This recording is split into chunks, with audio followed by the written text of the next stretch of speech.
15 Yen 50 Sen by Shigeji Tsuboi. September 1st, 1923. A moment before noon, at 11:58 a.m., a part of the earth trembled violently. A great earthquake that shook the entire Kanto region. Who could have foreseen this disaster? Who first uttered this spell? 15 Yen 50 Sen, 15 Yen 50 Sen. On the dawn of that day, September 1st, a tremendous downpour arrived. It continued to fall with enough force to wash away everything on the ground in one fell swoop, while everyone was still fast asleep, with enough force to wash away even that sleep. For some reason, I couldn't sleep. From midnight into the morning, I kept writing poetry, line by line of poetry, uncertain if it would sell. The rain fell without a moment's rest, drowning out all other sounds, as if the sound of the rain alone ruled the entire world. Through it all, I could faintly hear the distant howls of the lions at Ueno Zoo. Thinking back now, perhaps those wild beasts, more accurately than any seismograph, with their sharp senses, had already foreseen that earthquake. Unaware of this, I continued to write poetry in an anxiety like being alone and awake in a primeval forest. Just as people began to wake up, I finally fell asleep. From a deep, unconscious sleep, it was the great earthquake that shook me awake. When I opened my eyes, the walls of my room were already crumbling with a crash. It pressed upon all my senses with an irresistible force. The only thing supporting me was a pillar shaking violently left and right with a rattling sound. It's all over. That was my only feeling of despair. After a long period of violent shaking, the earthquake finally subsided. Taking advantage of the lull, I fled my boarding house, down the broken staircase as if descending a cliff. Then another great tremor came, shaking the very axis of the earth. The utility poles on the street swayed from side to side, like moving chopsticks, a scene like an illusion. That night, I spent the night on the hill in Ueno, standing on the edge of a cliff overlooking Ueno Station. As I watched the endlessly spreading fires, my head grew numb from the intense stimulation of the flames.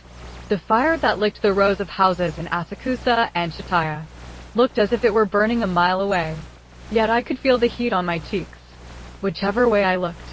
The streets of Tokyo were a sea of fire with no end in sight, mingling with the clamor of the crowd watching it. I thought of nothing in particular, just stared blankly, unable to tear my eyes from the great legion of flames. Fire, fire, fire. Though that was all there was to see, my eyes were forever drawn to the fire. Before the fires had even subsided, rumors and false reports flew wildly through the city. Koreans are coming in droves from the Yokohama area. 300 or 400 lawless Koreans have gathered near the Meguro racetrack and are showing signs of unrest. Be careful with drinking water, as Koreans are throwing poison into the wells. Socialists are planning to start a riot, so be on guard. These rumors were spread from person to person, as if they were true. When I went to visit a friend's boarding house in Ashigon Bentensho to check on his safety, the place was abuzz with those same rumors. Together with that friend, I went out into the ruined streets.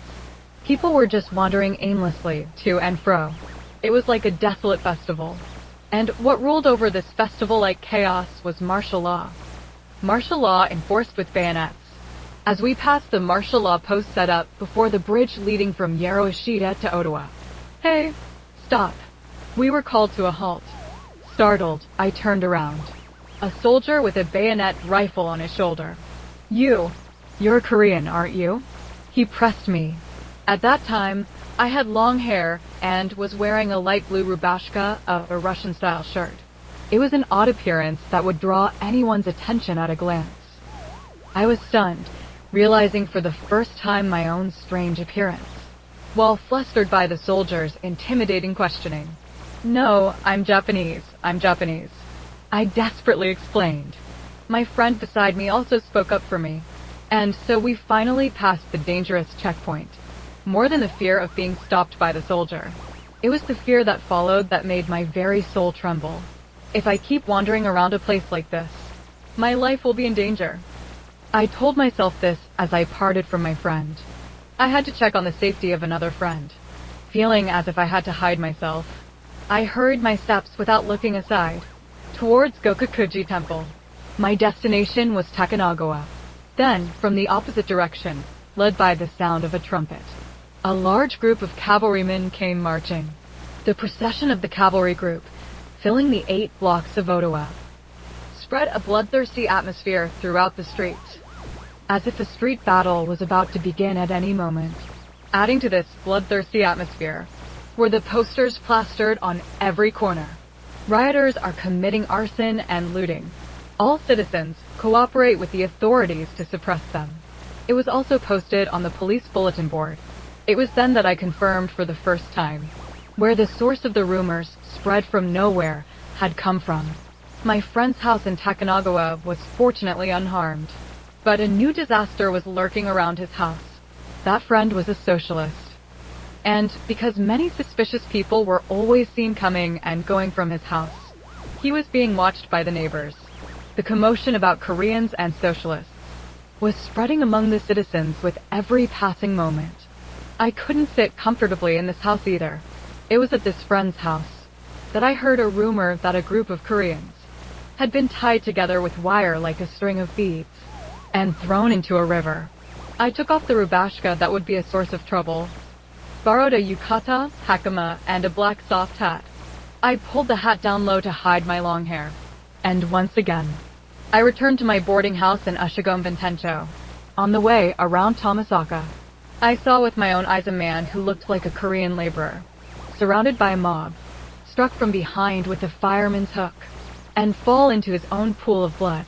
That was not just there.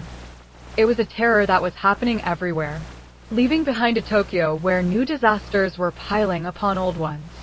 I boarded a refugee train from Tabata Station on the morning of September 5th. Here too, barbaric eyes were gleaming. There might be socialists and Koreans hiding in here too. At this reckless remark in the crowded, immobile train car, I felt as if a nail had been driven into the center of my chest.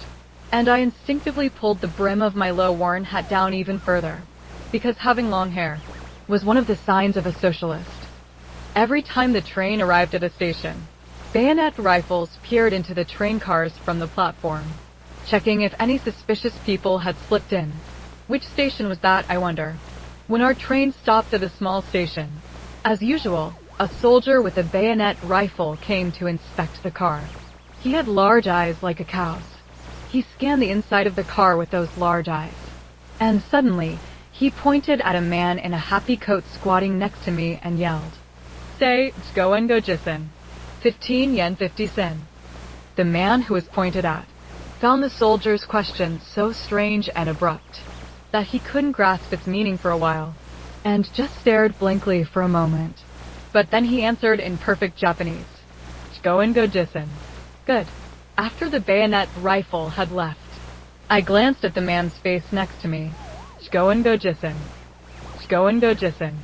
I repeated it over and over in my mind, and I finally understood the meaning of the question. If that man in the happy coat had been Korean, and had pronounced Jugo gojussen as Chkon Kojussen, he would have been dragged away on the spot. Oh, Korean victims, robbed of your country, robbed of your language, and finally robbed of your lives. I cannot count your numbers. 24 years have already passed since that time, and have those bones already turned to dust? Even if they have turned to dust, they may still ache with a resentment that will not fade, along with the ache in the chests of us who gather here to remember you. Do they say it was the mob that killed you? Who was it that put bamboo spears in the hands of the mob, made them grip firemen's hooks, and wield Japanese swords? I know who it was, because they could only pronounce the Japanese word zabuton as sabuton, because they were made to recite the imperial rescript, and could not recite it. For that reason alone, oh my Korean comrades, brutally murdered, if you cannot speak with your own mouths of the cruelty you yourselves suffered in the flesh, then let those who speak in your place speak. Now is the time. Instead of the language forced upon you, with the pure Korean language that you have won back, that was passed down from your parents. A long poem written for the memorial service for Korean victims in August 1947 by Shigeji Tsuboi.